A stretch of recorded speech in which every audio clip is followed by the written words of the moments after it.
Welcome to the latest episode of Rich and Wibo present the Local Artist Show. Today's episode features Effie and Angaza Mwando. They are the founders of the organization OCIB, which stands for Our Culture is Beautiful. Let's find out how this husband and wife power couple are bringing people together and making this a better and more educated world. So Effie and Angaza, welcome to the Local Artist Show with Rich and Wibo. Thank you. Glad to be here. Yeah. Thank you for coming. I was telling you off the air because Wibo told me what to look for and where I could do my research. And I am so impressed with your organization, everything the two of you have done, because I think we need what you're doing now more than ever. With all the division, all the polarization. And I love what your group is doing, bringing people together and reminding us that we have a lot more in common than we do differences. Absolutely, absolutely. Yeah, that's real. I mean, because arts, culture, what we do brings us together, and just being able to watch different people's cultures and talk about it and share it, it's a beautiful thing. You know what I love? As I mentioned, it's OCIB, Our Culture is Beautiful. I love your mission statement. What is that? Do you know? I'll say it for you because I wrote it down because I love this. Yeah. I found it on your website. It's our culture, shared values, goals, practices, and attitudes is beautiful. And we believe in supporting or increasing awareness of cultural diversity within each town or city. He wants you to say something. And you too. But anyway, that we really firmly believe that we should be promoting each other. We should be sharing each other's cultures. Because like I said before, that brings us together. That makes us like recognize who we are and what we are, and we begin to see the value of who we are. So when we go into like school systems and when we talk to the youth, and you know, you have a lot of mixed families, you have a diverse culture, like in towns like Torrington, you have a very diverse culture. So share it, talk about it. I mean, we had where I played the African drums, and we were over at the radio station one time, and there was a guy playing the bagpipes. So we got together, and he played the bagpipes, and we played the drums. We had a tremendously great time because it was like we're sharing. He's sharing that you know his culture. We were sharing, and we did it together. And so when we come together like that, it breaks down barriers, and it allows us all to just come together and share who we are and respect who we are. Yeah. Well, the radio station you mentioned is what this show is on. It's also on my YouTube channel, but it's WAPJ in Torrington. And correct me if I'm wrong, but the bagpipe player's name is Ken. Is that correct? I believe so. Yeah. He's a great guy. I'm friends with him, and I've seen him perform so many different times. And I would love to have seen that collaboration. Oh, it was great. Yeah. And when you mention that, and that's what Our Culture is Beautiful is all about, is bringing together different backgrounds and cultures. And a lot of times we may say, oh, I don't want to listen to, you know, the pipes or the organ, but because of the culture. But when we began to actually take the time and really embrace it, we'll find out that we just love it and we enjoy it. And that's what we're trying to promote, is allowing and encourage individuals to take the time and listen to different music, learn a different language. How many of us that are, you know, citizens in the United States only speak one language?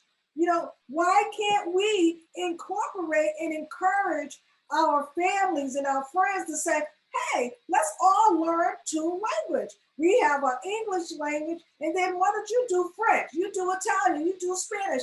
And that's what we're talking about, instead of just saying, well, I don't know what you were saying, and then just walk away. But let's try to change that for our upcoming generation. Yes. I love it. Well, no, go ahead. Get out of your comfort zone. Sometimes we're so comfortable with being just what we are, or just not going out there stretching out. I remember growing up in Baltimore, and there were people who would they never left the block. You know, we got to get out there. We got to see what else is going on. And that's what when we do that, then we find the beauty of other people's cultures, other people's activities like music. music, so many different ways of playing music. You got blues, you got jazz, you got gospel, you got so much that's out there. Share it, come together, and it breaks down barriers. When people are able to come together and share those kind of things, it relaxes them. It becomes a beautiful thing. And it's a diverse culture. It's a diverse world. And so as we continue to grow, we're going to see that. So why not share it? No, I think too many people put blinders on and they only see what they want to see. Like you said, their comfort zone. I hate the comfort zone. I do motivational speaking, and that is what I talk about for most of my speech is try something that you're not comfortable with. You're going to become comfortable with that. Try something else. You become comfortable with that. Eventually, you're just going to love doing as many things as you want to do. And there's two quotes that are going to show exactly what you're talking about. One was from Mark Twain. Travel is fatal to prejudice. I think too many people just see what's out their back window and they don't know any other cultures. They don't know how other people live, and they think that everything's just like them and they don't want anything different. And the other one is from Frank Zappa. He's a musician, and he said, the mind is like a parachute. It only works when it's open. And what you're saying is great, because if you ever saw my music collection, I can go from Mozart to ABBA to the Carpenters to Slayer. I mean, I like metal, jazz, Buddy Rich, Gene Krupa, blues. There's metal, pop. I don't want to just listen to one type of music or watch one type of movie. I get bored too easily. That's one of the reasons I like to do it. But I love, plus another thing too, is I love to read. I love to go to as many different places as I can. I think I love the fact that you're going into these different areas and promoting that and letting people know that there's a whole world out there. It's not just this. So thank you. Yes. And when you were just saying about the different culture and the music, as you was doing that, I thought about a story. One of the ladies said to me, Effie, and then in fact, now I'm going to show you later on, they said, oh, Effie, be a human book at a festival they did in Torrington. And then I was like, gee whiz, what's a human book? And so I'm like, let me go on YouTube and see what a human book would actually consist of. So when I looked at it, I says, it's about you, and then people comment, and then you talk about different things. So I started looking at that, and I said, you know what? If I'm going to be a human book and people are going to communicate with me, then I need to create chapters, right? So I made like 10 chapters of this human book. And then I created a sign, and I walked around in the park with 5 topics in the front and 5 topics that was on the back. And every time someone would come to me, they had 2 minutes to, present a question like, tell me about this topic. What about abundance of love? What about, peace? What about this? But I bring this up to say to you is that one part of our history and my lifetime is that I experienced opera.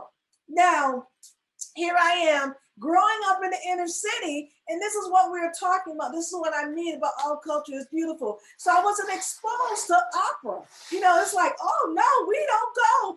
Certain cultures don't go to opera, right? But who determines that?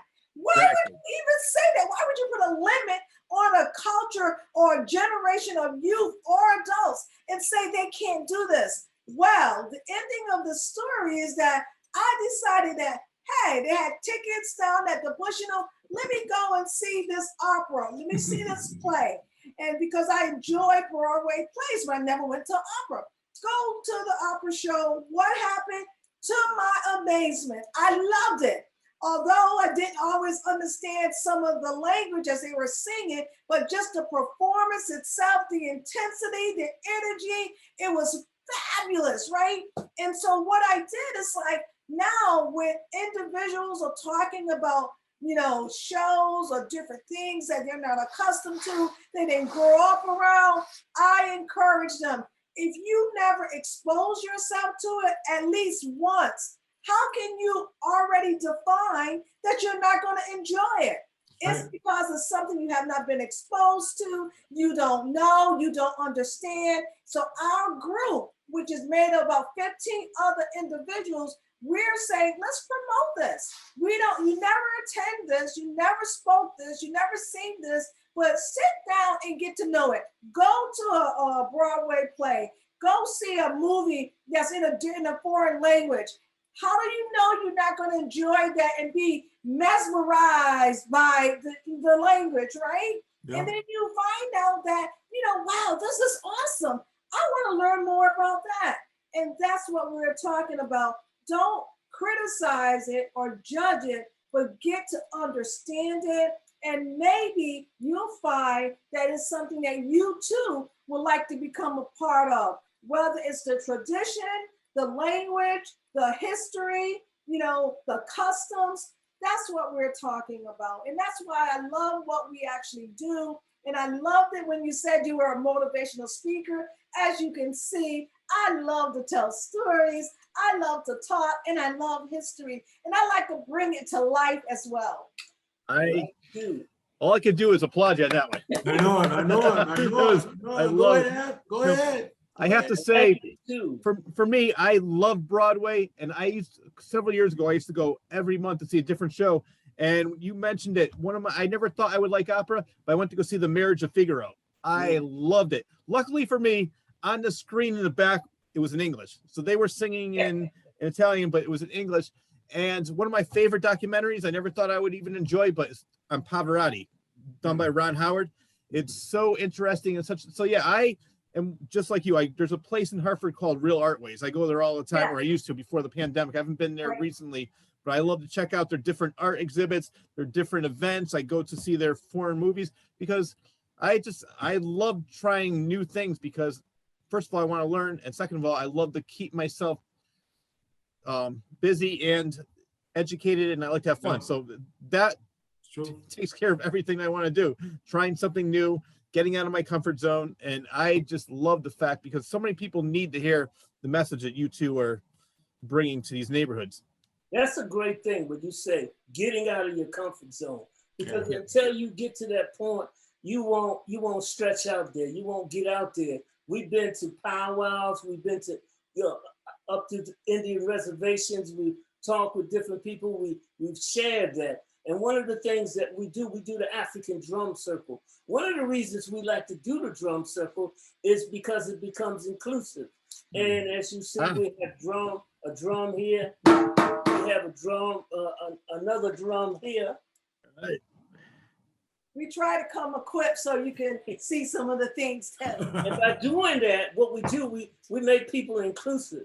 So we get together because in African culture, they use the drum to talk about different things, to announce weddings, to announce other programs, to bring about a circle. But the African drum circle is about inclusivity, about bringing people in, about playing together. So we make sounds. One of the ways that I learned by going to the park and different guys were playing. They were playing. I was a young guy, so they taught me how to play the drums.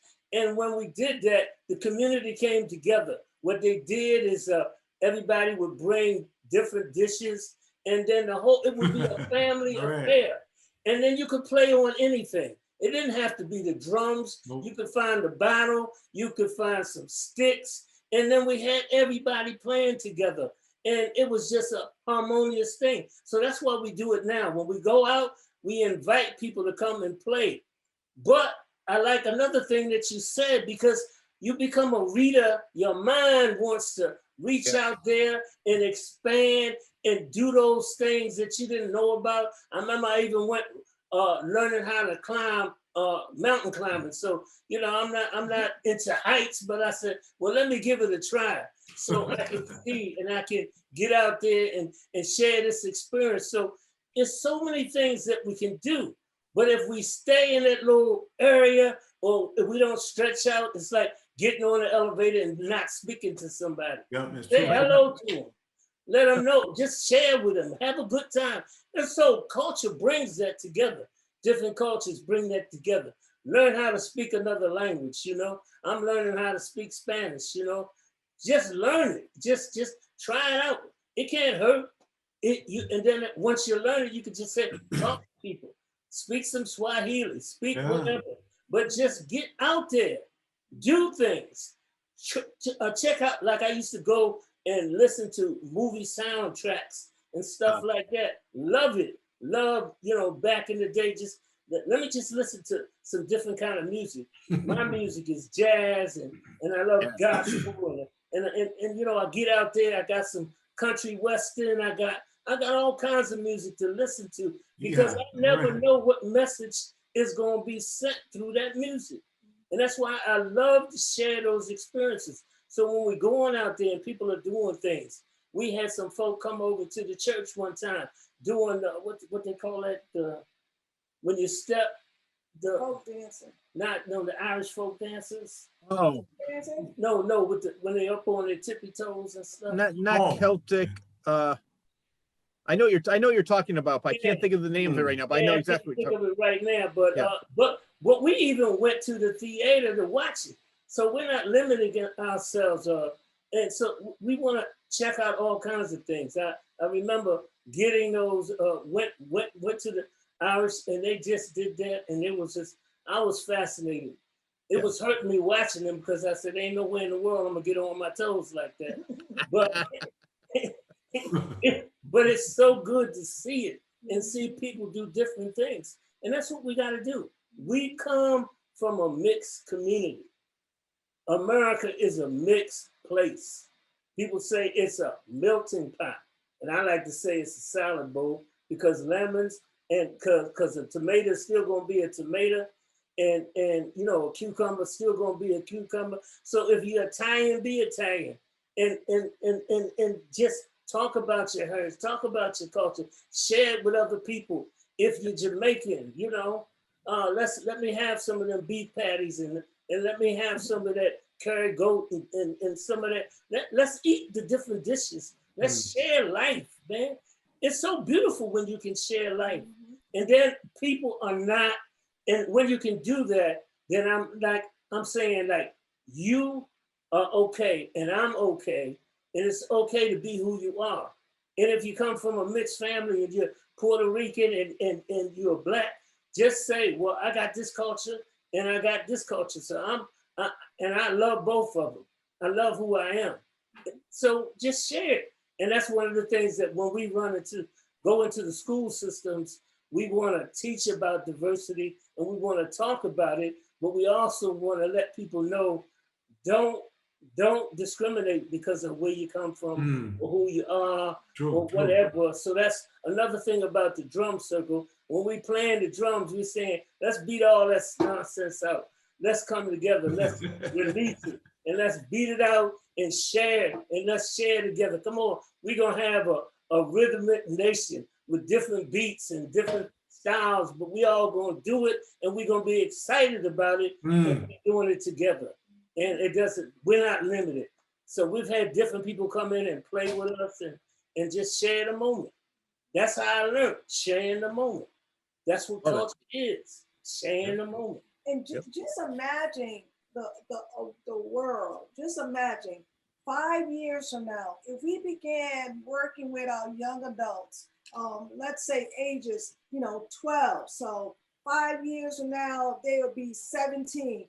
Just thinking we started embracing and encouraging and motivating our young 12-year-olds to embrace all what's different. So when they're in school and the communities, just get together, and not bully someone that looks different, their hairstyle, their skin tone, their language, but like be curious and work together. If that message was being given to them, and learn about their history, let's go into some books. Let's go to the library and let's study about Australia. Let's study about, the DR. Let's study about this, and let's learn what the food and how they actually dress, and let's learn about the songs that they do. Let's learn some of their tradition. So now they did it when they were 12 and 13 and 14 and 15 and 17. Now just think, that whole generation is totally different. We may not even see discrimination or racial breakdowns, because from that age, from 12 to about 17, they learned that we all are equal. We're all a male and a female. We all are going through maybe some gender identity, but we're human beings, right? And so we're accepting and talking to each other, and we're loving each other.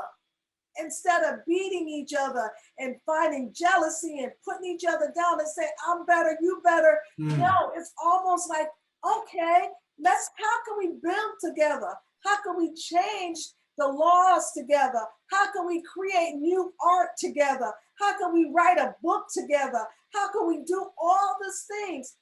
And that would generate, if we started working with our younger teenagers, continuing to their young adults. And when they're at that mature adult age, guess what? A lot of things will look so different than what it looks for us now. Yeah. Just imagine if that was happening back in the 70s and the 80s and 90s, right now, it would be so different. Come together. But people didn't do that. They kept everyone, you learn here, you go to this school, you go to that school, and let's keep ourselves separated. And this group is less educated, we want to be higher. And it kept that morale and that mental attitude continue. And so it divided us all as human beings. And so what our culture is beautiful, we're saying, let's break that. And let's begin to make some changes. And if we continue to do this across the board throughout all different towns and states, America will look so different. We have so different. Yeah, we have a golden opportunity. And it came about not because we decided, it came about through COVID. It came about because in this world right now, God, that if we don't come together, we gonna perish together. So we have a golden opportunity. It's a blessing in disguise. So it's telling us, listen, we gotta work together. And what better way to work together than to understand our cultures, understand our differences, and embrace those differences, and use that culture to overcome racial barriers, to overcome discrimination, use that to come together and share. So art can be a very valid and a very poignant thing to use to overcome. We love music. All of us love music. We love different kinds of music. When you hear beautiful music, it just gets to your heart. When you see some poetry, when you see somebody expressing themselves in different ways, when you see dance from different cultures, it just fascinates you. So why not use that as a vehicle to overcome and to bring ourselves together and say, yeah, we want to share this planet. Yes, our culture is beautiful. Yes, your culture is beautiful. Yes, all these different cultures are beautiful. Let's understand them. Let's embrace them. Let's share the differences, and let's understand the beauty of diversity, and yet understand that we're all human. All human. When we talk about a good example with music is the Beatles. They were influenced by Little Richard and Chuck Berry. Those are two of their biggest influences growing up. And people say, oh, that's why I love the fact that you're using music. It's just one thing to bring people together, because music is a big common denominator. And I think it's great that you're starting with the young kids, because unfortunately right now, I'm going to show you, this is causing a lot of damage. Social media, because they go online, they see all the hatred, and they always see people who are like-minded like them, instead of seeing the diverse cultures and everybody, as you mentioned, the petty jealousness, and they're like, oh, well, this person's doing this, I feel like I don't have a life. Don't worry about them, worry about yourself.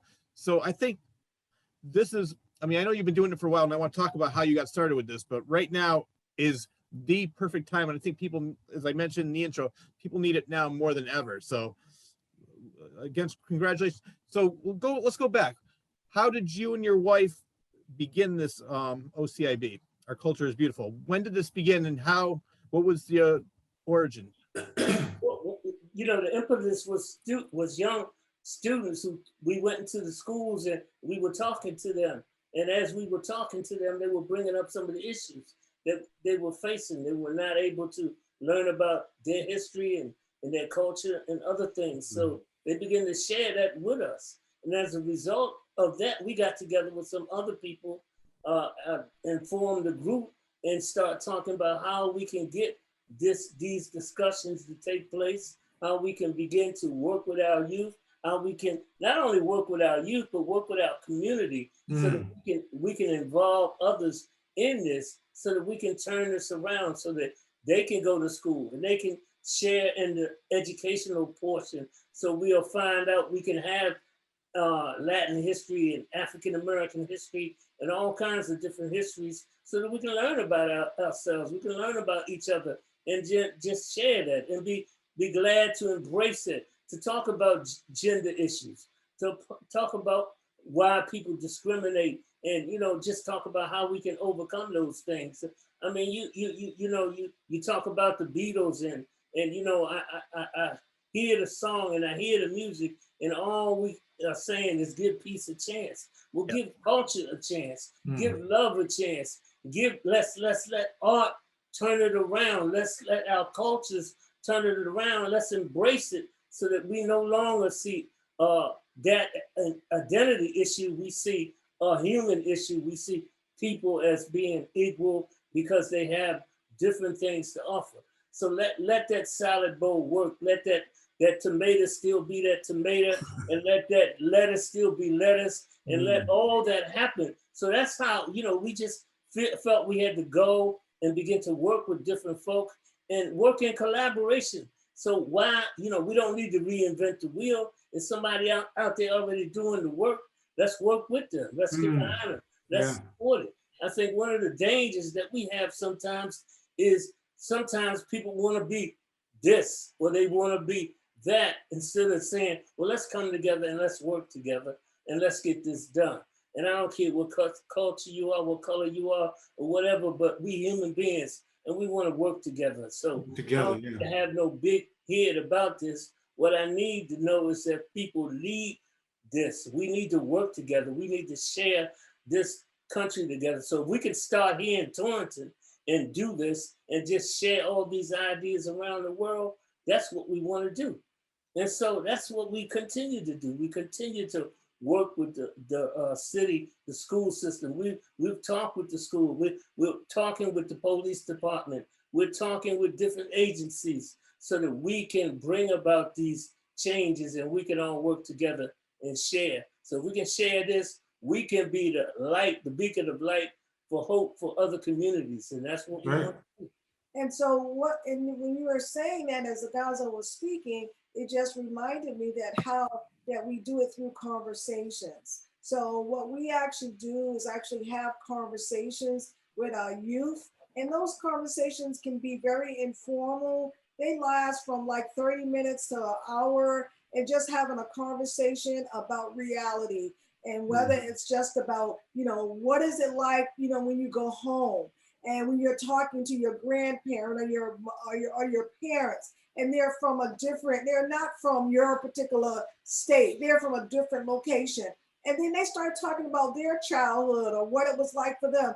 What is that like for you as this new generation, this third generation or this fifth generation? So let's talk about that. So some people are feeling comfortable and say, no one really ever questioned me about that. No one ever really wants to know about who I am and my background. So, and they feel more comfortable in saying, yeah, maybe I should get to know that. And I was talking to another young lady, and we also do like workshops. And those workshops, again, can be 90 minutes. And it's just breaking down cultural diversity, understanding culture, being more self-aware about it. And then when we say culture, it's sometimes people always think that has to do with race, but it's not always about race. Culture is art. Culture is music. Culture is dance. Culture is clothing. Culture is, styles, right?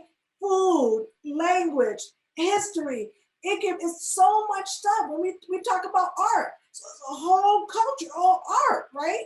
And so when we think about that, and that's why our group is called Our Culture, because we wanted to see more of education around students as well as administrators, blending that together, because the upbringing of different cultures is different than what it might be, depending on where they're coming from.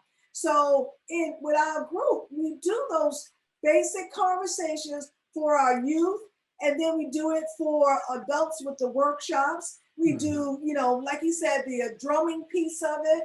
We do storytelling. So we bring to life those historic individuals. So I like to do the storytelling about Rosa Parks, or I might do Jackie Orms. You know, there was a time in history where there were not baby dolls that girls play with that were skin tones that was my color.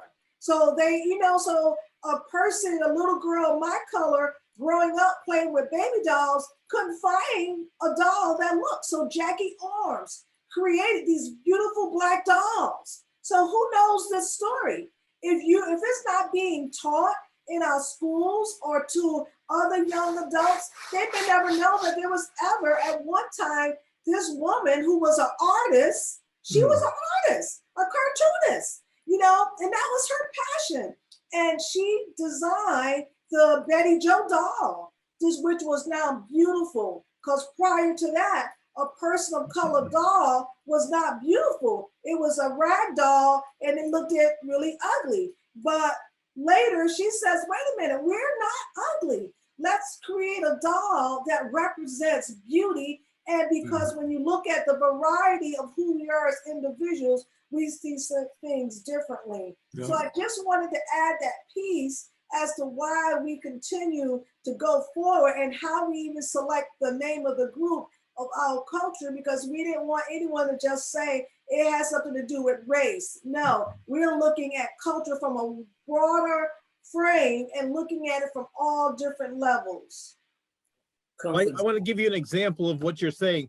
I used to be a manager of Rite Aid years ago, and I had an Albanian cashier, and one of my American cashiers was going on and on complaining, and she came running out of the office. She goes, you don't realize how good you have it. When I was 13 years old, I was out in the fields picking cotton. I had to do this. I was working 15 hours a day. You don't realize how good you have it. And she said, you know what? I just realized I do. I apologize. So they were talking for a while about the Albanian culture and her culture, and they became the best of friends. And it was just all because she not realized how good she had it. And I did another example was I went to Romania on a trip. I had the great, because I love horror movies and I also love history. So the Vlad the Impaler and also Dracula, you know, Bram Stoker. And the people there were so great. The gypsies were so friendly. Everybody was there. I'll give you one more example, which I don't think would happen that much in America. I had no idea what kind of money I was using there. So I'm just giving people money and walking away. I had somebody chase me on the street. Sir, you gave me too much money. I said, I can only imagine here. Oh, thank you, sir. But yeah, I want to travel more, and I want to travel as much as I can. So whenever I can't travel, I do like to talk with people who are from that area or read and just become educated with that. And that's why I think you're doing a great job. What year did you start with this? The OCIB? What was it? 2017. Oh, so it's fairly recent. Now, before that, what were you doing? Well, you can tell what you were doing first. Well, I've been a community organizer for several years, working in different, I've worked as a counselor, also in corrections, also worked in different areas doing intervention specialism, mentorships, just working in the community for years and years and years, trying to organize people around different issues. One of the things that I like that you mentioned was in terms of history. And so like one of the things for me was to go in and teach about history, teach about the culture so that people would open up. It's like when you have those discussions about life and about different kinds of life and about Indian culture, Black history, Jamaican history, just know the different cultures. So when you can do that, then, you know, so that's one of the ways that I've always kind of worked and trying to create activities in the community so that we can all come together and to share. I mean, that's briefly some of the stuff that I've done over the years and continue to do. So this is not new for us. It's been there for a long time.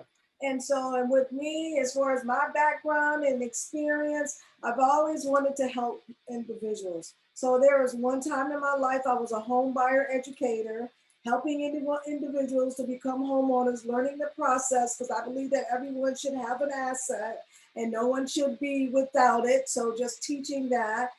Another thing I did in my lifetime was to actually, one time you talked about working at CVS Rite Aid. I worked at Ritter Center.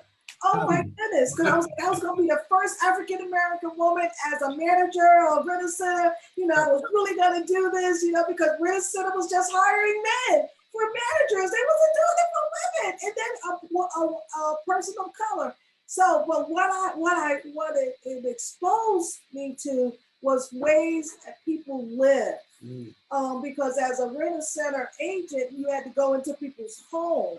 And then that was a huge awakening for me because I grew up in a different background, so I was not exposed to a lot of different things on all different levels. So I saw low income, middle income, very high income, and then and it caused me to want to really help individuals that didn't know their rights as tenants, or didn't know their rights as property, you know, investors in a different level. And then of course, those homeowners already knew what some of their rights were, but some did not because it just kind of like was given property and didn't really know all the ins and outs. So that was my exposure as far as wanting to always help and encourage individuals to see what they don't know and then began to work together. And like I said, as time went on in life, I began to also interact with other women and create women groups.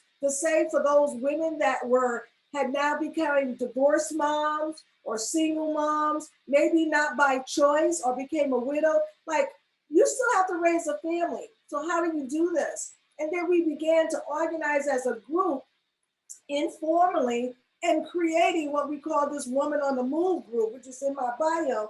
And then we just started putting together groups so that the kids could be exposed to different things, different cultures as well. And then we would do different trips, do different events. And then this way we had conversations so that, again, individuals can expand their beliefs, get clearer understanding of the work and the people that they will be connected to. Our children will be exposed so that when they're ready for college, it's not a strange thing. They don't get scared and be ready to come home.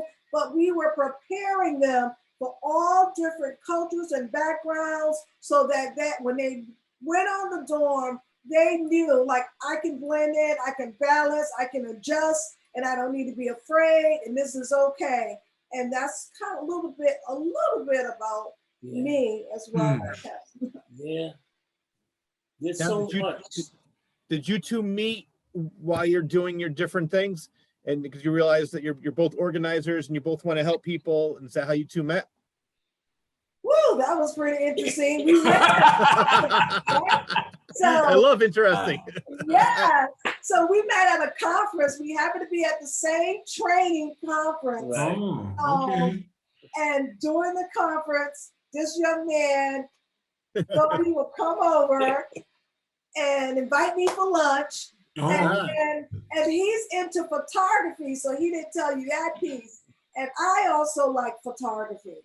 And then he likes jazz, and I also love music. I just love music. And then that's how we began to develop our friendship and our relationship through photography. First at meeting at the same training conference, and then a love for photography is really what got our interest peaked along with the music. We didn't really realize that we were both organizers at first. And I'm a very shy guy, so No. Shy or smooth? Yeah. Oh, let's say smooth. Oh, okay. All right. Just checking. What do you think, Wibo? Well, you're welcome. Wibo being quiet. See that? Oh yeah, Weibo's a shy guy. Yeah, very shy. Very shy. You mentioned earlier that you collaborate with other community groups. What groups do you collaborate with? Well, there are a lot of different. We work with Northwest Council. We work with Culture for a Cause, and other, like recently when they did, what was the name of that thing in the park? Oh, with the Charlotte Hungerford Hospital now under the Hartford Healthcare, it's called Neighborhood Community Diversity Committee. So we work along with them, of course, with the school. Yeah. We sit on a couple of boards, the Torrington Historical Society, the Susan B. Anthony board, Co-Park. He's also a part of the Culture Affairs of City of Culture Torrington. Affairs Committee, yeah. And then we are very active in the church. Yeah. So the Workman Memorial Church in Torrington. So again, just connect. And then we work with the police department here as well. Not really too connected with the PALS program, but we do interact with them on different activities that they put on. And also collaborate a lot with New Opportunity, which is a nonprofit organization in Torrington as well. So we've done a couple of events with them too. Well, tell my viewers how you help preserve the cultural diversity mural in Torrington. Oh, that was pretty cool. That was in connection with the CT Mural project led by Matt Conway. And with that being said, you know, Torrington was one of those 39 towns, and we worked with Northwest Art Council, Stephanie Byrne and her staff there, in creating a survey at first, you know, so that the community can determine who would they like to see on the mural. We got the response, and it was Martin Luther King, of course, John Brown, and Amanda Gorham. And that's how we came up with who is you actually see as the figures on the mural here in Torrington. And that was a collaborative effort because that was like different groups coming together to work on that and just to come together. And once they put the survey out, like Northwest Council and, you know, other groups came, and other individuals just came together and worked on. Some of them people were, you know, not even part of any committee. They were just citizens concerned with doing that. But Matt Conway is the one that's going around the state of Connecticut trying to do, he's going to do 39 murals. You know, that's the number of years that King lived. I could say the one that I see all the time is the one on Water Street, right? WAPJ building, and that is fantastic. Isn't it? Such a remarkable piece of work. Right, phenomenal. That's history. That's history in Torrington. And it's right there in the parking lot of Kids Play. Right. And you know, Kids Play Museum is really geared for children, right? To learn and just to educate and do art and all kinds of things just in that parking lot. And they were a part of helping us collaborate that as well. As well as Steve Kipkins, who is the owner of the building, right? Yeah. And so we think about all that. When you were bringing that up about the mural, we also continue in conversations about that. And so coming up on October the 16th, we're going to do a conversation piece and storytelling in reference to the mural to some young high school students. And they'll be coming from a combination of Connecticut and Vermont. So again, the mural project is not just in our state, but is crossing over into other states as well. They want to see what's happening in the Northwest corner. And they're going to see and we're going to talk about that and allow the students to be able to, you know, present questions to us as well as how does this relate to what they did and where they are right now. I love that. Do you find it's easier to speak with children more than adults, because children seem like they're more open-minded, and the older people get, the more closed-minded they become? Not everybody, I'm just generalizing. So do you find it when you're out there spreading the word of diversity and inclusion that it's easier to speak with the children because they're more open-minded to it? I think it's it can be at times. We find them to be receptive at times. You know, it's like us coming out of our comfort zone and speaking to people and talking to different ones. We know that a lot of children's minds are open, and we can share different things with them. And we know that we have to fight some of those old stereotypes that are in the older folk, because they're there and they're locked into but some people have taught those things to their children. So yeah, we do find the children to be more open and receptive in a lot of ways. And so we're glad to be able to we've been able to get into the school systems and do diversity classes in Torrington High and also Oliver, I always get that, Oliver Wolcott Tech, and we also been in some grade schools. So yeah, it's fun. And then we find that some of the teachers have opened doorways for us to come in and do that. So yeah, in a way, yes. Yes to your question. Yes, we do find them to be more receptive. Well, I like working with the adults too, because we really have worked with organizings with adults. And so the both, I think, is very interesting because you pique the interest of each audience. And so whether it's the young adults or whether it's the mature adults, I think working with them on different levels and on different avenues. So with some of the adults, you can do the storytelling, and you can do that also with young students. Then we can also do, coloring. So I like to do this big vision board thing, right? So the vision board can go with both. And that's one of the things that we do incorporate and promote. What about family activities? What with both? So when you bring up that question, like which is easier or what do we find?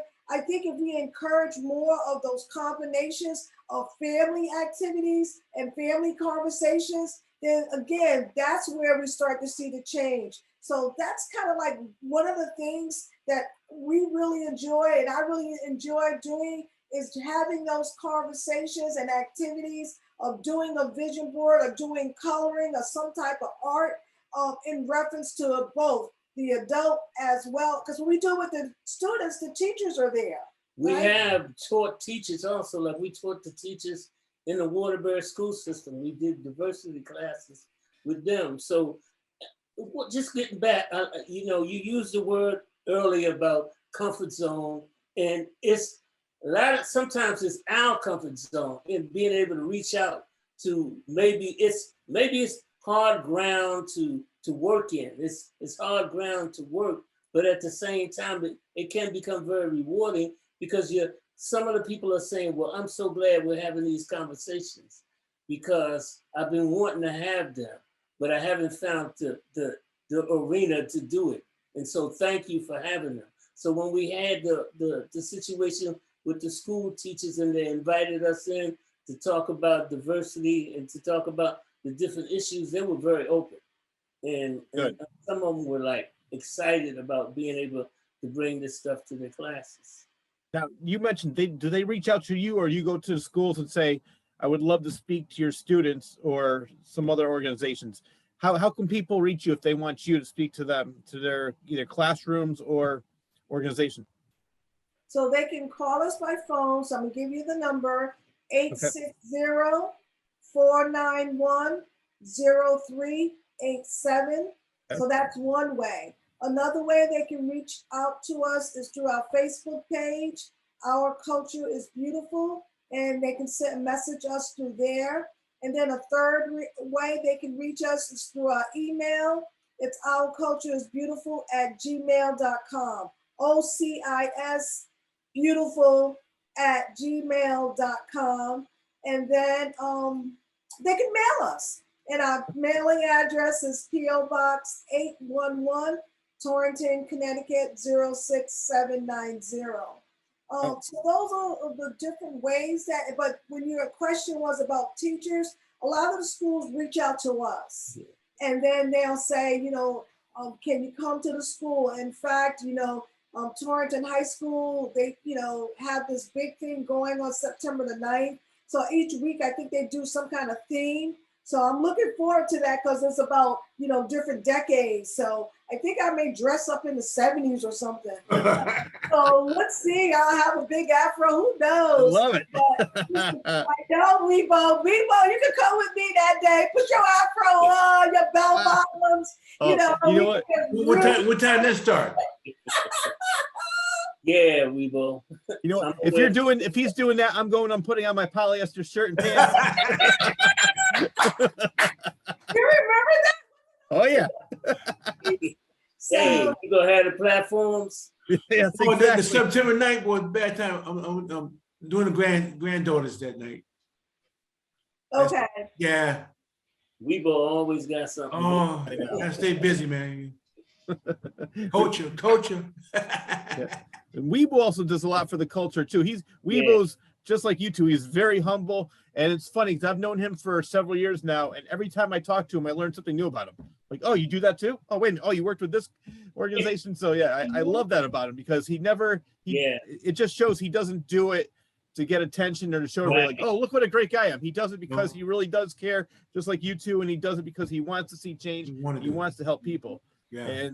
And just genuine. Like when you were just saying that with Wibo, because we met Wibo like years ago, and he's a fantastic young man. Him and his wife are such a beautiful couple. And we're so glad that we had the opportunity to get to know him and maintain such beautiful, loving friendship. It's what it's all about, where you can laugh and talk and be spiritual and just do community work and want to help people, which is why I'm so happy to be a part even of the community in the Northwest corner, which is Torrington, because it's such a beautiful city, such a diverse city. And art is so important. Last night on September the 1st, we received an award through the Connecticut Arts Committee. And it was just awesome just to see all these other heroes, as they would say, to come forward and just talk about their creativities in their art.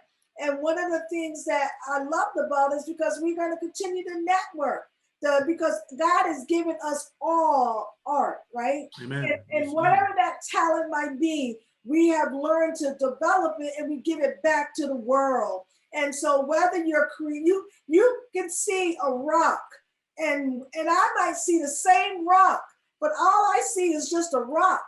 But if you are that person that has that gift and that talent, you see that rock as something beautiful that you paint or you built upon, right? So every person that's listening to this show or watching this show, you have a gift in you. We encourage you to allow it to be birthed. Whether you're a photographer, a singer, a writer, a dancer, you are a sculptor, whatever, allow that artistic gift in you to be born. What you have to do is take the time and allow yourself to understand what that gift might be. You might be a storyteller like me. You might be a drummer like Angaza. You might be a poet like Rich. You might be a singer like Wibo. But we all have something in us that's very creative. And I encourage you, young, old, middle age, grab hold to it and breathe life into it and live it to your best ability and enjoy it to the fullness. That's what art is. Art is life. Art is love. Art is everywhere. And art is you. All right, love it. Very well put. Very well said. I want to give you an example of something, because I've done several different things. I wrote a book. I did stand-up comedy. I was in bands, motivational speaking now. I did some TV shows. But when I was doing stand-up comedy, one of my favorite things that ever happened to me, I was in Brooklyn, New York, and I have cerebral palsy. And I was up on stage and I do some, talk jokes about that. And I mentioned, I was on stage, said, I have cerebral palsy. I see somebody in a wheelchair go, finally. I started laughing. We were going back and forth. After the show was over, he goes, Rich, can I friend you on Facebook? Can I have your phone number? I'm like, yeah.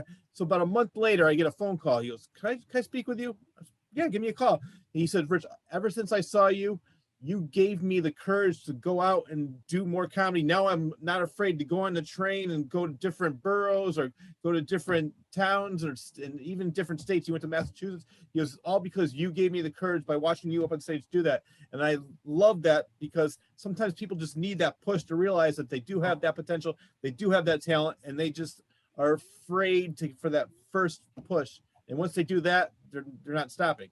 Yes. Awesome, because it's like, we've been saying all along, just step out there. Yeah. Come out of your comfort zone. Yeah. use some creativity. Yeah. We talked about Connecticut art heroes. We know that everybody has a chance to be, because God created us all. And then in that, he gave us all a gift. So share the gift. Learn whatever it is, share it and just stretch out even the more. Thank you for sharing. I mean, I like to write poetry sometimes. It's just so much that we can do when we just allow whatever God has created in us to come. Just once again, thinking about that song, all we are saying is give peace a chance. So all we're saying is give yourself a chance. Let it be. Let it happen. Hey guys, September 9th. What kind of program is that? September the 9th? Yeah. Is that a day program or night program? It's September the 9th. What kind of program is it? Oh, it's in the daytime at the school. What time? I think it's in the morning, 8 to 11. I'll get okay. back to you in the morning. Yeah. So I just wanted to show you my book. So this is Celebrating Belonging.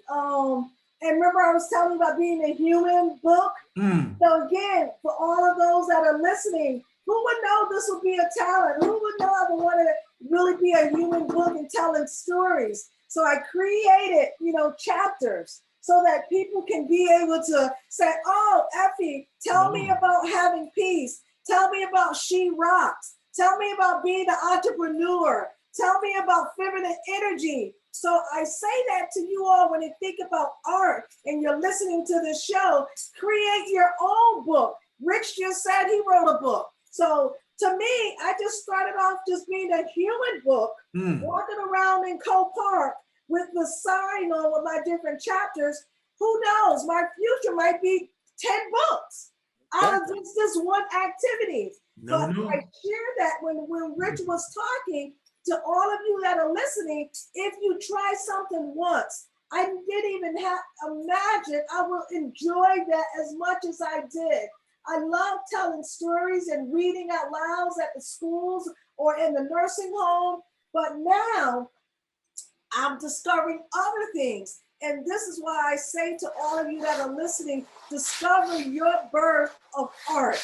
I brought to show you my tambourine. All right. Now, one lady said, do you play any instruments? And I said, no, not at all. So she said, well, do you do anything when you go to your church? And I'm like, oh yeah, I play the tambourine. Well, she says, that's percussion. You do play an instrument. So little things. This is what I'm saying. When we think about culture and, instruments, playing music, you have all musicians. That's a culture itself, the culture of musicians, right? So I may have thought of this item as not me being musical inclined playing the music. But when we began to speak to other professionals who are in the field, they will help you to understand just doing this, the cymbals, little instruments, the ukulele, whatever. And you may think of yourself not as a musician, but doing that is very valuable and important. And that's what tonight is all about. And our culture is beautiful. It's for you to never undermine or undersell your capabilities. Believe in yourself, rise above, build your confidence, and surround yourselves with other individuals that also will lift you up and pull you up so that you can achieve your personal goals. I always tell people, I said, don't worry about anybody else, what they're doing. Don't worry what they're thinking of what you're doing. Just do what you want to do. Don't be so self-conscious, because once you build the confidence, anything's possible. I think a lot of the problems with people is insecurity, or where they're not really as confident as they should be. And the only way to get more confident is to do it over and over and over again. And I love the fact about the tambourines. I have a funny story with that, because as a fellow tambourine player, I went to see a band play, and the band that Wibo can tell you all about this because he sees the pictures on Facebook, but I went to go see a band play. They didn't show up. Another band came. I said, well, let me just stick around, check out some of their songs. They had this really great, they have so many fun songs, and the singer says, anybody want to play tambourine? And normally it was the bass player's girlfriend. She goes, oh, I'm sick of it. I said, give it to me. Ever since then, every time I go see them play, Rich, here you go. And I dance around, get the crowd going. I'm like the fifth Beatle. Yeah. That's awesome. Just stretch out there. You know, we struggle even in doing stuff sometimes. Sometimes you don't feel like you can, but if you get up and get out there and give it a chance, wow, the world's opened up to you. But thank you. Yeah, it is. So true. So that's why we say, I said, even if you fail at something, that might open up a door that you never even knew existed to something that you want to try. And I've had that happen so many times. I won't get into what the different things I've done, but I did something, maybe it didn't work out, but oh, wait a minute, what about this? And that led to different radio shows, TV shows, you know, I said bands, writing books. The motivational speaking came from comedy. Somebody saw me doing comedy and they said, you know what, I work at a place called Abilities Beyond, and you would be a huge inspiration to my students. You mind come speaking with them? I did that, and that led to talking at schools, libraries, and now I just did a sold out show at the Palace Theater in Waterbury. So and now I'm doing one at the Woken Public Library. So it just, everything, I tried one thing that led to something else. And even with Wibo, I did his show. And he says, Rich, man, I would love to do this show. And we got together and we're co-hosting the local artist show. So the local artist show is hot. Nice. You've been saying it over and over again, and I've always say this on my motivational talks. Just go out and do it, and don't worry about anybody else. Or just and that you never know what's going to happen. And if you fail, who cares? That's I always say it. I'm not gonna. If I fail, it's not like I'm gonna die. It's like, what's the worst that's gonna happen? I'll just wipe myself off and forget about it and go on to something else. Right. Go ahead. No, if you do, I mean, if you don't do it, if you fail, you're right where you were in the first place. So then you just pick yourself up and get going, because that's what life is about. It's the struggle. It's being able to do it. It's being able to put effort into it. And just once you put the effort into it, God can just give you that creativity. So it's just a blessing, man. I've learned. Don't worry about it. Like you were saying earlier, don't worry about what other people do. Other people say, that's true. Slow down. It's true. Get back up. Yeah, life, exactly. Still breathing. Go ahead and share life and enjoy life. Like James Brown used to say, be yourself wherever you are. When you're alone, that's who you are. Oh yeah, I was watching a video with James Brown and Pavarotti, singing together. Man, that was great. Now that's a great combination. Yeah. It was something else. Just watching the two of them, it was a mutual admiration thing. And then remember one time Aretha Franklin filled in for him. Wow. He sang for him. So you never know what limits. I know. You can YouTube it and you'll see it. You'll see it. Now I'm glad that we're doing this, this way, because I can go and get things that I'm right. So you were talking, and I was thinking about all your different talents. So one of the things, again, to all you listeners, I didn't know, like, this is an adult coloring book, right? So you with mindfulness. So again, with our creativity, we know colors mean so much to all of us. And so I may say yellow might be happy and joy, and green may be like what alternatives and choices I have. So when you start to sit down and actually get invested in a coloring book. So I know most adults will say, oh no, I don't want to do any coloring. I'm an adult now, I'm no longer a kid, but I encourage you to try it. So to me, I used to be that adult. I would say, oh, I did that for my kids. Go ahead and color, whatever. But as an adult, I tried it. I sat down one day and I had my coloring pencils and I started doing it. And when I did it, I found it to be very relaxing and very soothing. Yeah.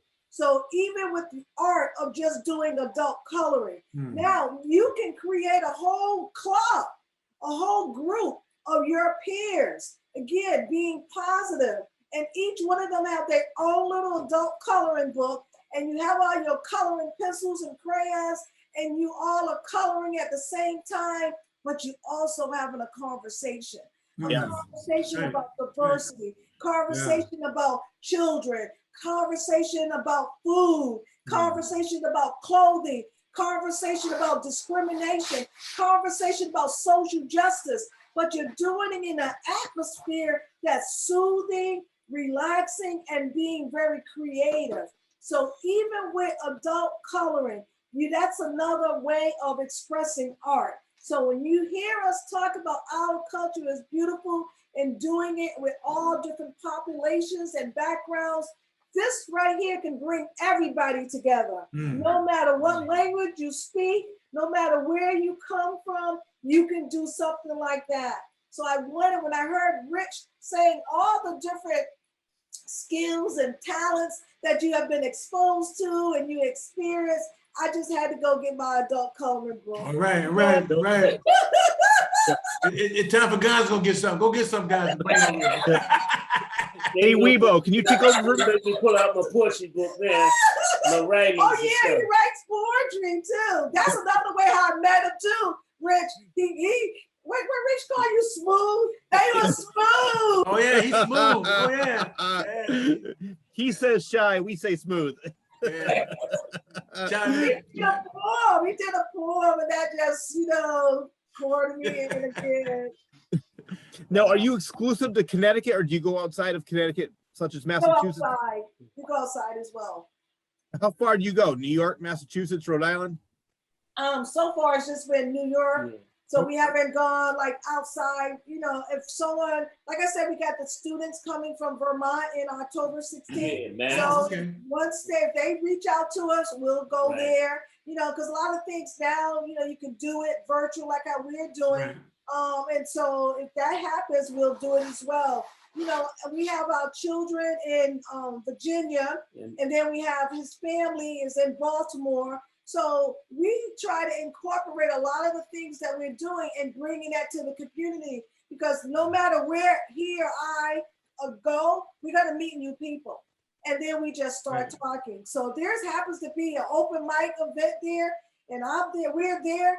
I'm going to be like, hey, go up there and do the job. Do your thing. Do your thing. Do your thing. Like poems, right? Yeah, we did that down in, where were we at? In Virginia? No, we were. It's either Baltimore or Virginia. Yeah. But if it's open mic, So I'll they say had open mic and yeah, they pushed me up there. Well, you know what? If you have room in the car, I'm going to bring my tambourine. Let's go. I'm ready. Bring the tambourine, Rich. yeah, so if anyone ever would like for us to do any drumming, storytelling, the one woman skit thing, we're willing to do it. Workshops we can do. And again, we do the mindfulness. So that's what really got me into the adult coloring, because we do conversations combined with mindfulness techniques. Because we know that when you're doing it, sometimes it can be uncomfortable. So it stirs up different feelings and energies within individuals. So what we like to do is always end our conversations or a workshop with a mindfulness practice, so that everyone can feel safe and comfortable at the end of it. And so that's where that creativity comes with as well. Well, I was on your website when I was doing research for you, and I love what you have on there. It says your voice can change the world. And that's basically what we've been talking about the whole time. And it's so true. Just you going out there, just educating people and letting them know that there's so much more out there and a whole world out there, and just don't let it pass by. And but also on your website, I want to talk about some of these things. What is Volunteer Service Sundays? So volunteer service Sundays is just like basically being able to give back. So whatever you're giving back to your community, to your family, just doing activities, and you just volunteer because it is your time and you are doing it again to help people. We work a lot in the community, just helping out sometimes. For instance, there was a book bag giveaway, and so we were helping out with that project. It wasn't something that we organized, but it was something we supported and worked with, so that we could, giving kids free school supplies and stuff like that. So if people want to volunteer, they can go onto your website and get in touch with you that way. I know you gave us your phone number before too and your email. So So it's easier. And Yeah. again, because with everything's changing now with COVID. Yeah. So hopefully, you know, we can be able to kind of get together safely and be able to do a lot more things in the future. That's just the sad part, you know, you're dealing with this now and you just want everybody to be safe. Be safe. And, and healthy, and then finding ways to still lift people's spirit. Yeah. Well, in a way, I'm glad it happened at a time like this when we have the technology where we can get to see people such, you know, through Zoom and other forms of media. Imagine if this happened in, say, the 60s or 70s, where there'd be no other way to talk to everybody. We'd all be locked up, not knowing what's going on, not talking to anybody. So I like the fact that you can still reach out to people and teach them, because you do something at 5 p.m. on Mondays. What is that?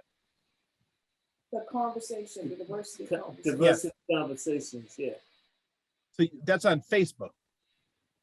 No, that's and what we were doing it on Facebook, and we were doing it by phone. Right. So during the summer months, conference call. Yeah, we did it. We quieted it down a little bit for the summer, so we're gonna pick that back up. We're gonna work back on that and doing some like history kind of stuff and just inviting conversations around different issues that are going on in the community. So yeah, we're gonna pick that back up. Yeah, because we took up time for the summer because we always needed to get out, have a little vacation. No, vacation. So that's what, so as you can hear us laughing, we did that program Laugh Out Loud. Because we felt like everybody just needed to have some laughter. There are times when you just really need to let go. Yeah, that's it. That's it. Wait, what was the program called? Laugh Out Loud? Yeah. Yes. Yeah. And what was That's that? where we had Amy Smith, and Amy Smith was, you know, she's an artist, you know, and she was like, I don't know any jokes. So everyone that participated in that program had to tell 2 jokes. Oh, you know what? I gotta tell you, I'm sorry to interrupt you, but this is funny. I was in Concord in Lexington. I went to, so it was a Revolutionary War Museum. That day, Amy texted me. She goes, Rich, I'm doing this thing. Do you know any jokes? I know you're a comedian. And she was trying to get me. She goes, Rich, I will give you a free painting. Just give me a joke. And now I know that's where she was. That's funny. Oh, wow. It was hilarious. It was a great activity. It was a good event. It was very entertaining and educational. But every person that participated at that event had to tell 2 jokes. Some of the jokes were like on point, and some of the jokes was like, what? And I know, yeah.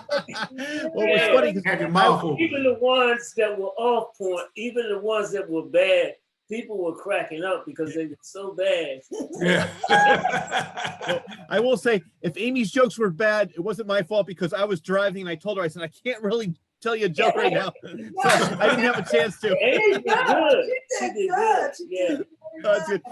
And so I think she continues to create laughter, you know, in her activities when she's doing her artwork as well. So, you know, and that's why we love what we're doing, because we meet so many interesting individuals, so many inspiring individuals, and we stay connected. And that's what it's all about. We have those that come and be a part of us and work with us for a period of time, and then they move forward. We have 2 young adults that are now in college, and that's just fabulous. No, 3 of them are in college now. And the thing about it is that they continue to stay connected with us, because they have a lot, and they're like, our lives were changed because we were involved with our culture is beautiful. So we would like to, that's what I said. So we could start with our young generation, whether they're in the 3rd grade or the 5th grade. By the time they're 17 years old, our community and our world will look so, so different. Can you? Oh yeah, it will. Just really sit down and think about that. If we start that, could you see what the world will look like 5 years from now if everyone did that, began to really teach and promote and encourage diversity and embrace it in a positive way, and that every student or child learn a second language, but they get to choose, or their family get to choose what that language. Could you imagine what the world would be like? How beautiful it would be? That's why it's so important for us not to stop. It's so important for us to continue to teach and to work with youth and to work with different ones, to teach the older ones, to open up and to share. I thought about it. I was talking to somebody earlier, and I was saying, we've been at this for a while, even before we met each other. But I remember some young guys coming up to me, and they said to me, Mr. A, that's what they were calling, Mr. A, we just want to let you know we're doing all right. You've been working with us for years and years and years. And now some of our kids are graduating from college. And they're doing great things. One young lady's graduating from the Naval Academy. And he said, I just wanted you to know. And I was telling this lady, I was like, that kid that told me that had such a bad attitude that, he didn't talk to anybody. But the fact that we work with him and work with him and work with him, and now as a result of that, not only is he prospering, but his kids are prospering. And I'm like, we can't never stop this work. And not only share it with the young folk, but you got some old folk out there, some of us that used to be all grouchy, and learn how to share this planet with others. Keep small. You're like a real life Mr. Holland's Opus. If people don't remember the movie, Richard Dreyfuss plays a teacher, a musician. He says, well, I'll become a teacher just to make some money while I'm writing my epic song. And he never ever wrote that song. And he felt like he wasted his whole life until the end of the movie when all the students came back together and showed them how much he influenced their life. And that reminds me of you two. Yeah. And I love that because you're going, generation after generation after generation. And like you said, imagine 5, 10, 15 years from now, the change that you're already making, but change that will be made. And is it just the two of you with OCIB, or do you have any other people besides volunteers? Do you have anybody else working with you on a regular basis? 15 to 20 of us. Okay. It's quite a very diverse group in itself. We have teachers, we have all kind of folk working with us. So it's good. We meet like once a month and, just go over things. And are you still taking people in if they want to work with you? Oh, yeah. Oh, yeah. All right, that's good. Now we mention one more time. What's the website that people can check this out? It's ocib.net. Okay. How it goes. And then, but we like to, so we do like for people to watch us on Facebook. And we have an Instagram page too. I forgot to say that. Yeah. We have an Instagram page as well. What's that? The Instagram page? Yeah. I don't know though. You just go in and put it OCIB as well, and then it'll come up. I'll call you on the Instagram page. So I gotta look, because we have young people setting everything up. No. I just know if they exist, and we give them a post on it, so they run it by us when they gotta post. But they gotta set it up. Well, you know what? I had my friend's 10-year-old daughter set mine up, so I don't feel bad. She did the same thing for me. Like we know it's there, and they say, "Okay, what do you guys want us to post?" And so, but it's just really exciting, and we really enjoy like having this conversation with the both of you. And the energy level that was just there, and just the motivation. And anytime that you like for us to come on, anytime you like for us to do any type of event along with you, please reach out to us. We'll definitely try to stay in contact with other artists as well, because that's what it's all about. All about the artists. Continuing spreading, the good news in the way of art in whatever form it might be. And again, for all the listeners, please tap into your creativity. If you don't know it, if you try one thing, make sure you're doing something safe, of course, because you got to look out what's safe for you and as well as those that are around you. So whether you're creating something from a piece of wood, or you're painting something, or you're taking a picture, or you're drawing, or you're sewing, that's what art is all about, the creativity. And I think when we did the little segment on Fox 61, we was talking about my hair and the style, you know. So even with the culture of hairstyles, you know that when you look at different cultures, that people do all kinds of things with their hair. That's the second time we did that. Weebo. I know. We had to, that's why we started so late. Remember a time when people didn't do this, but now this is trendy. Everybody's walking around with this and a little bit. That's the style. The style, yeah, man. Right, it's the style. Right? It's the culture, right? The culture is in now. Yeah. That's the reason why we were running late, because Wibo had to wash his hair. Wash his hair. And to shampoo it. What's the best way for someone who would like to donate? They can do that through, we have Cash App. Yeah. So the Cash App address is Our Culture is Beautiful. Or they could just write a check and send it to Our Culture is Beautiful, Post Office Box 811, Torrington, Connecticut. You know. All right. Well, you know what? It was so great having both of you. Angaza, Effie, I'm inspired now. I'm serious. You guys are great, and I love the work you're doing. Keep it up. But I think we have a little bit of a surprise. I was talking to Wibo. Let's see if it's true. I heard we might have a little drum circle going on tonight. Wow, Wibo trying to put me Not that I'm putting anybody on the spot or anything. Yeah, little drum, just a little, that's all. Yeah, we don't want to wake the neighbors up. Oh.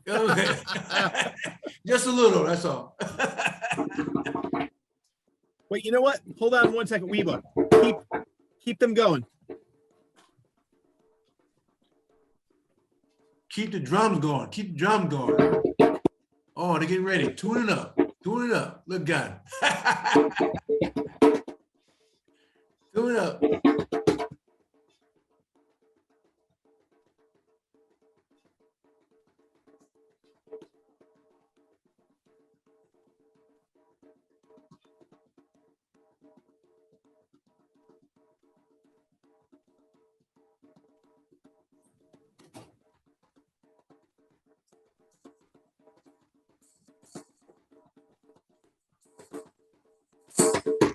Right now. There we go. I hear it now.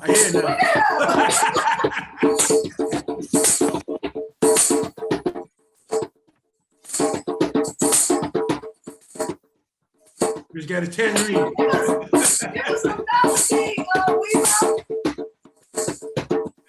Keep the head moving.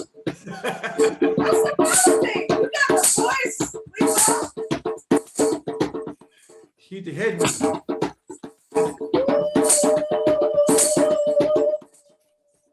All right. Yeah.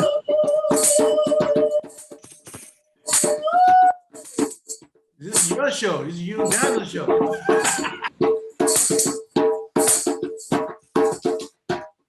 We should have started that about an hour and a half ago. Hour and a half. I love it. Well, once again, Angaza, Effie, it was so great to have you on the show. Please come back. And I definitely look forward to seeing you. I'm hoping September 9th, I have off during the morning. Is it open to the public or is it for students only? It's only for students only. Okay. Well, I'll definitely see another event. Okay. And maybe next time I'll have some jokes ready for Amy Smith. Yeah, right now with Amy Smith, boy, she's hot. She's hot right now with her artwork now. Yeah. Yes. She's hot. Beautiful. She's beautiful. We Yeah, love she's her. really nice. Yeah. Well, you mentioned Torrington. It's funny. I didn't realize until recently, just that even that one area alone, there's so much culture on the Water Street area. You have Milwaukee Gallery, you have 5 Points, you have WAPJ, Co Park down the street where they had a great festival last week. Yeah. There's so many. I didn't realize until recently. And then you have the mural on the building in that area. There's so much culture just in that one small area of Torrington. Yeah, and then they have the music store. Yeah. I can't think of the music store that's right across the street, right next to Sasso's. Yes. There's a music store there. Yeah. Yep. And my favorite, I gotta give them a shout out because I go there all the time. Toothpick. I love Toothpick. Yes. Yeah, The restaurant. Rich like anything with food. You mentioned food. I could tell you when they're open, what days they're there, what the hell is that?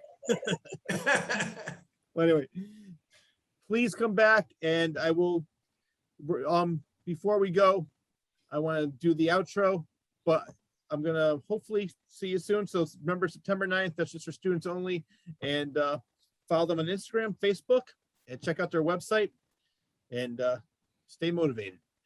That wraps up another episode of Rich and Wibo Present the Local Artist Show. A huge thanks goes out to the selfless and inspiring Effie and Angaza Mwando for educating us on cultural diversity and helping us to bring people together in a time that is most needed. So keep up the great work, as I've been saying.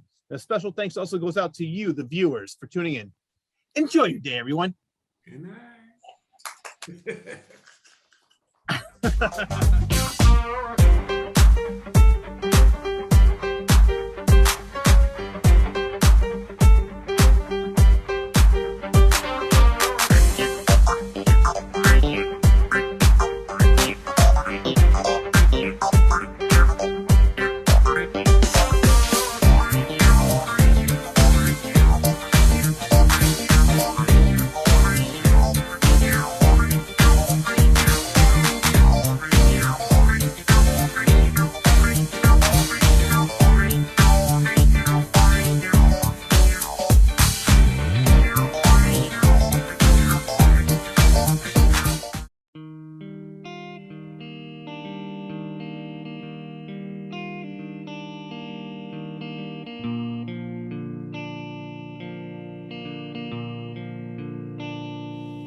From the frenetic mind of author Rich Sear.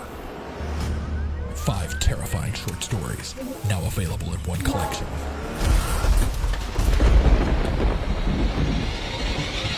Confessions of a Frenetic Mind. 5 tales of blood-curdling terror, available on Amazon and Barnes & Noble.